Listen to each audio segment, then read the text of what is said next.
Welcome to Wednesday Bible class and the Jesus Encounters series. Tonight, week 10, the Canaanite woman, the deaf man, and the demon boy. This week brings together three powerful encounters that reveal the breadth of Jesus' mission beyond Israel into deeply broken human experiences. This is the final week of our Faith of the Desperate Outsiders. Let me just remind you who the desperate outsiders were. Jairus, the bleeding woman, the centurion, the leper, the royal official, and tonight the Canaanite woman, the deaf man, and the demonized boy. Also, tonight is our second night of our... That's right, the triple trilogy. We'll have three more encounters next week. So tonight, Jesus responds to persistent faith. He opens ears to hear, and he brings deliverance from the power of Satan after the disciples have tried and failed. Jesus encounters the Canaanite woman is brought to us by Matthew, the publican turned disciple, apostle, and author, and by Mark. She is a Gentile outsider. She's a descendant of Israel's ancient enemies, the idolatrous Canaanites. Jews often avoided that region of Tyre and Sidon where she is from, but not Jesus. The region was in the original Promised Land, but like all the other tribes, the tribe of Asher failed to drive out the Canaanites. So in failing to drive out the Canaanites in the Promised Land, they lost that area. And so by the time Jesus comes along, it's a Gentile area, and there are no Jews there that have occupied the land.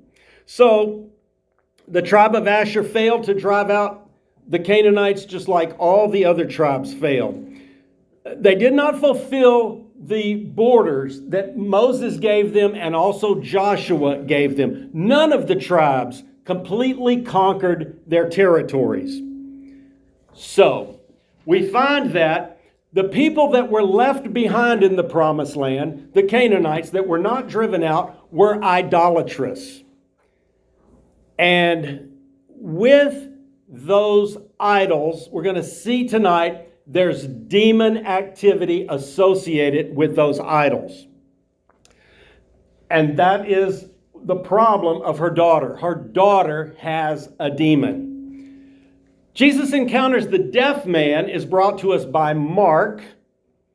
His disabilities carry a stigma and misunderstanding among people. We've talked before about how that the Jews viewed disabilities as possible curses from God for disobedience. And so when they see a man that is deaf and mute, some people would assume that he's cursed by God. His communication barriers have reinforced his isolation. He lives in a world by himself.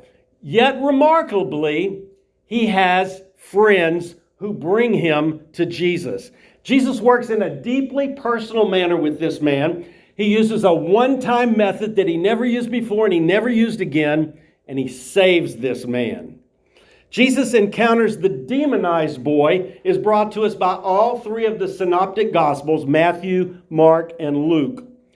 His is a dramatic case of physical, emotional, and spiritual torment that he has dealt with since childhood.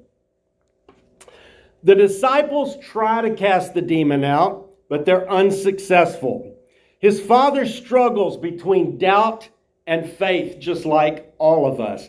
But he cries out to Jesus, not just for the salvation of his son, but his own salvation when he says, "Lord, help my unbelief."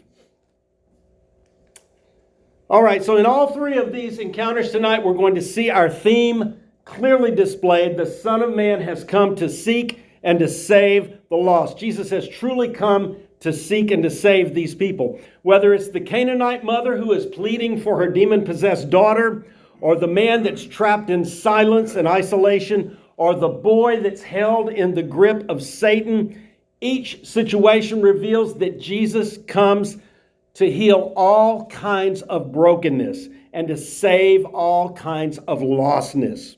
Jesus saves them all. Jesus comes up against the Jewish purity barrier tonight when he encounters the Canaanite woman.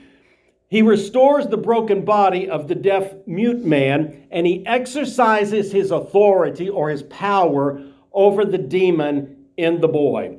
Like all the encounters that we've seen so far, Jesus comes and saves all types of lostness. In every case, Jesus shows his power to those that come to him with faith. And all of these tonight that come to Jesus come with faith.